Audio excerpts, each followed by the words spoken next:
Hey, welcome to Jack's Best. My name is Jack, and I will be teaching you how to make a plate and impress a date.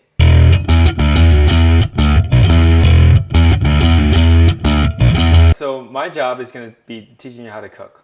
But my co-host here, Jenny, is actually going to be giving you the dating tips and some stories and what not to do. I must admit that I look for guys who can cook. Hey Mary. Want to grab dinner with me this Saturday night? I can take you to the most expensive restaurant in town in my Rolls Royce. John, I already told you.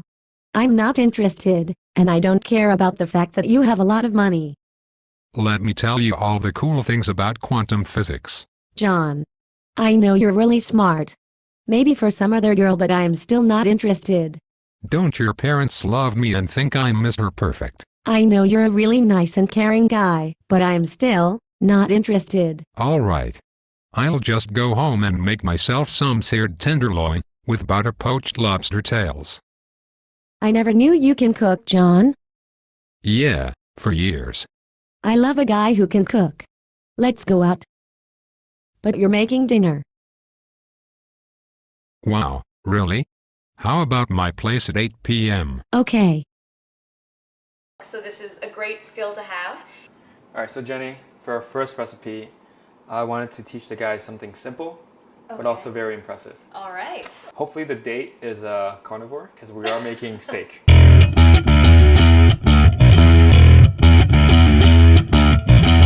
Before we start, I always wanted to give you guys an overview of exactly what we need for this recipe. So first thing we're going to need is foil, baking sheet, olive oil, but then also regular oil, and I'll explain why we do that later. We have this Montreal steak seasoning, regular salt and pepper. You need tongs, and then you'll need a knife here that you can use to cut the steak. Obviously here we need a steak. This is a 1 pound boneless ribeye steak. I also have here cilantro for the garnish, and then asparagus. I also have here 2 different cutting boards. The cutting board here is for prepping. This is where you put all your raw meat. This is where you can prepare your vegetables because you're going to cook them anyway. Here you have a cutting board. We're going to use this to cut the cooked meat. So we're going to separate the raw meat and the cooked meat. So that's why we have 2 different cutting boards. So first thing, wash the steak.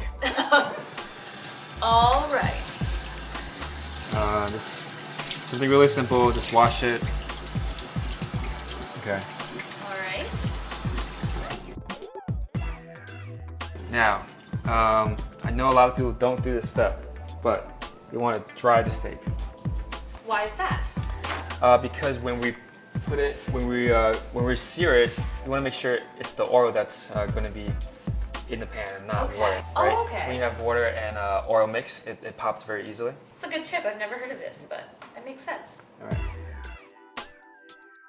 Now I'm going to show you my favorite spice, and it's very simple. You can get this at the store. It's called Montreal steak. Ooh, okay. Right here. This is all you need for a good steak. So I have here salt, black pepper, just for regular seasoning, and then I'll put the Montreal steak seasoning on top. So just very liberally, just add some salt, Okay. black pepper, all right, and then steak. I mean, I call it the steak seasoning because I use it for every single steak that I do. So to make sure that seasoning stays on a steak, you want to press into the steak a little bit, Oh, okay. like this. Now we're going to repeat for the other side.